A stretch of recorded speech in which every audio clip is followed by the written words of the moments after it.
भाइयों बहनों, अमेरिका में भी बैलेट पेपर चुनाव होता है, तो यहाँ क्यों नहीं? भाई अगर ये वोट देते हैं, वोट जाता ही नहीं है, मशीन हैक हो जा रही है। 2024 में आने वाले चुनाव में हम ईवीएम को फोड़ेंगे और तोड़ेंगे। तो चुनाव आयोग और चुनाव में भरोसा नहीं है भैया हमको। ईवीएम मशीन से वोटों की हेरा फेरी हो सकती है, चोरी हो सकती है। तो जोर जबरदस्ती है ना, पुलिस है, डंडा है, ईडी है, सीबीआई है। नमस्कार, आप उल्टा चश्मा यूसी देख रहे हैं और मैं हूं आपके साथ अभिनव कुमार। हमारी मौजूदगी एक बार फिर दिल्ली में है और आज हम आपको चंडीगढ़ वाला मामला, जो कल पंजाब में चंडीगढ़ में जो चुनाव हुआ था, उसको लेकर कहा गया कि उसमें चुनाव को रद्द किया गया क्योंकि वो बैलेट पेपर पे चुनाव हुआ था। उसमें कहा गया कि चुनाव में वोट नहीं दे पाए। और ईडी की जो देश में लगातार हर जगह रेड चल रही है कि जनता क्या सोच रही है, क्या ईडी का जो रेड है उस पर जनता का क्या कुछ कहना है और चंडीगढ़ वाले मामले पर जनता क्या कुछ कहना है। कहाँ से आए? देखिए, हमारा नाम संत बाल योगी महाराज है और मैं अयोध्या से हूँ। आप अयोध्या से हैं, कैसे देख रहे हैं ये जो हर जगह लगातार ईडी का रेड हो रहा है, उसको किस प्रकार से देख रहे हैं? देखिए, डरी हुई सरकार और क्या कर सकती है? क्या डरी हुई?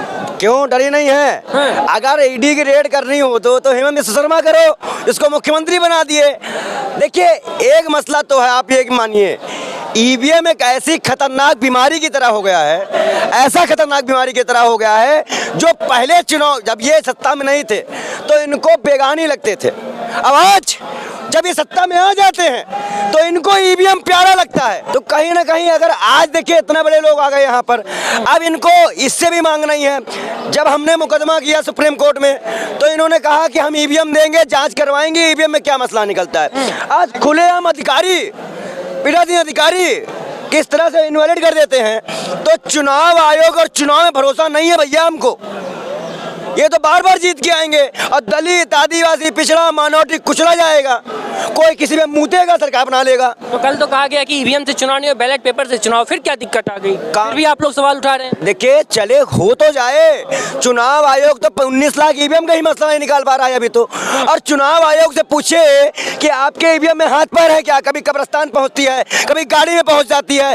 कल भी यूपी में चंदौली में गाड़ी मिली, ईवीएम का हाथ पैर हो जा रही है क्या? और वही मिलती है जहां भाजपा की सरकार होती है।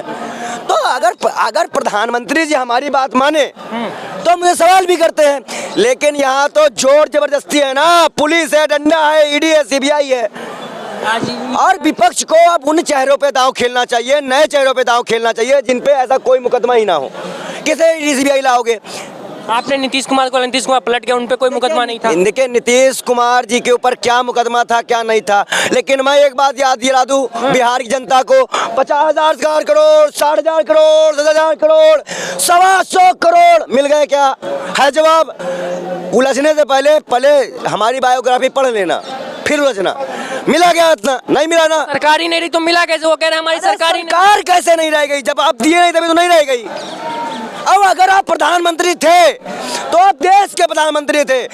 कोई भी प्रधानमंत्री ने वादा किया था, कोई मुख्यमंत्री वादा नहीं किया था, आप देते, जनता भरोसा करती। 2 लाख नियुक्ति पत्र इनको खटक रहे हैं। आज ये जनता जो खड़ी है यहाँ पर, ये सब अपने अधिकार का गलत। भाई अगर ये वोट देते हैं, वोट जाता ही नहीं है, मशीन हैक हो जा रही है। तो जब इन लोगों ने यहाँ प्रोटेस्ट किया है, तो मशीन, आप लोग वो जो मशीन है आप लोग दिखा रहे हैं, उस मशीन को लेके कहा गया तो सुप्रीम कोर्ट, मेरी बात तो एक सेकंड, जब चुनाव आयोग ने कहा था कि हम मशीन देके जांच करवाएंगे, तो आज डर क्यों रही है? डर रही है, इसका मतलब दाल में काला है। और काला क्या, पूरी दाल ही काली है। मध्य प्रदेश हो, राजस्थान हो, छत्तीसगढ़ हो, इनका वोटर नहीं था, कहाँ से वोट पा गए भाई? अगर चुनाव आयोग इतना सफा है तो 800 वोट की जगह 900 वोट क्यों मिले और 4 अधिकारियों को चुनाव आयोग ने सस्पेंड क्यों किया? जवाब है इनके पास। ये लोग एक और आरोप आप पे लगाते हैं, कहते हैं ये जो ईवीएम वाले सब चिल्ला रहे हैं, ये ईवीएम वाले सब चिल्लाना बंद कर दें। मेरी बात तो पहले सुन ले, आप फिर सुनते नहीं हैं। भाई आप सुनो ना, पहले सवाल तो सुन लीजिए। वो कहते हैं कि ईवीएम वाले, अगर कांग्रेस जीत जाते तो ईवीएम सही हो जाता, हम जीत जाते तो ईवीएम पे सवाल। चुनाव के बाद मैंने कहा था तीनों राज्यों का चुनाव कराओ। और एक चीज बता दे, मीडिया वाले चश्मा लगा लिए हो लेकिन मोदी का बयान भूल गए हो।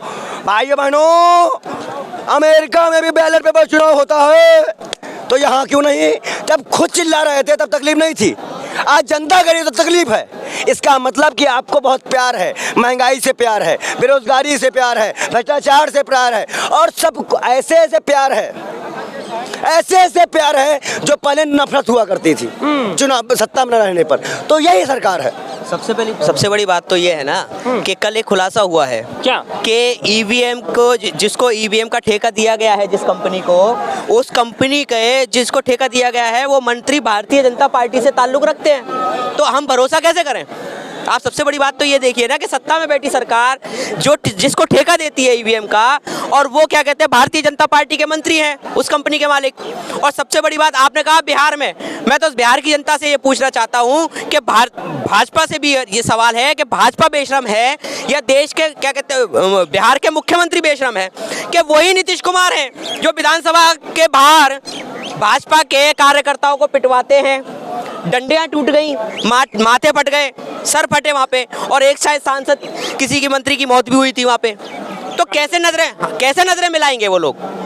क्या आज सबसे बड़ी हंसी का एक हास्यद बात यह है कि उसी नेता जिसने इनको पीटा, आज भारतीय जनता पार्टी के कार्यकर्ता उन्हीं के पीछे खड़े होकर नारे लगाएंगे। कैसे लगा लेंगे?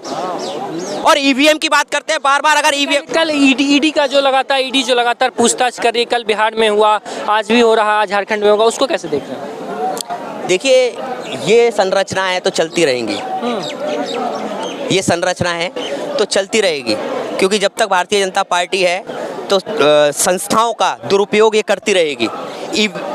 जैसे कि चुनाव जीतने के लिए ये ईवीएम का करते हैं, वैसे ही चुनाव जीतने के लिए और सत्ता गिराने के लिए ईडी सीबीआई। आप देखिए बिहार में दोबारा नीतीश कुमार जी को क्या कहते हैं शपथ लेते हुए कुछ चंद घंटे हुए थे, और उसके बाद तुरंत लालू प्रसाद जी से ईडी की पूछताछ बैठ जाती है, तेजस्वी से पूछताछ बैठ जाती है। और आपने ये क्रेज भी देखा, जनता के अंदर मनोबल भी देखा कि कल जब तेजस्वी ईडी दफ्तर से बाहर निकल रहे थे तो वहाँ की पुलिसकर्मी उनके साथ में फोटो क्लिक कर रहे हैं, और एक माहौल बना हुआ है तेजस्वी का। एक युवा आवाज़ उठा रहा है। क्यों? कि मैं फिर बार बार सवाल करूंगा, पहले भी सवाल किया था कि भारतीय जनता पार्टी के साथ में जब नीतीश कुमार थे तब उन्होंने क्या कहते हैं युवा को नौकरी देने का काम नहीं किया, और तेजस्वी के आते ही नौकरी देने का काम किया। वो 2 लाख पत्र जो हैं, नियुक्ति पत्र, वो उनकी आंखों में खटक रहे हैं। मैं अयोध्या से आया हूँ। अयोध्या से आए, ईवीएम को लेके आज आप लोग यहाँ प्रदर्शन कर रहे हैं। लगातार कल कहा गया कि बैलेट पेपर से हम चुनाव करवाते हैं, अब कल बैलेट पेपर से चंडीगढ़ में चुनाव, उसका फिर क्या करेंगे आप लोग? देखिए, जो इलेक्ट्रॉनिक वोटिंग मशीन है वो 8 अक्टूबर 2013 को सुप्रीम कोर्ट का निर्णय भी आप पढ़ भी सकते हैं। सुप्रीम कोर्ट भी ये मानता है, जो कि सुब्रमण्यम स्वामी के केस पर ये निर्णय आया हुआ है कि ईवीएम मशीन से फ्री, फेयर एंड ट्रांसपेरेंट चुनाव नहीं हो सकता। इसका मतलब ईवीएम मशीन से वोटों की हेरा फेरी हो सकती है, चोरी हो सकती है, वोटों को ट्रांसफ़र किया जा सकता है। अगर सुप्रीम कोर्ट इस बात को मानता है कि वोटों से चोरी हो सकती है, मुक्त और पारदर्शी निष्पक्ष चुनाव नहीं हो सकता, तो चुनाव आयोग से मेरा सवाल है कि वो ईवीएम मशीन के बजाय बैलेट पेपर से चुनाव क्यों नहीं करवाना चाहती। ये एक तरह से ये कंटेम्प्ट ऑफ कोर्ट का भी मामला है कि सुप्रीम कोर्ट के द्वारा जो कही गई बात है, जो दिया गया निर्णय है, उसके विरोध में जाकर के चुनाव आयोग जो है काम करने का काम कर रहा है। इसलिए ईवीएम मशीन को हटाना बहुत ज़्यादा जरूरी है। हम सुप्रीम कोर्ट का सम्मान करते हैं, और फिर भी ये चुनाव आयोग नहीं मानता है तो हम 2024 में आने वाले चुनाव में हम ईवीएम को फोड़ेंगे और तोड़ेंगे।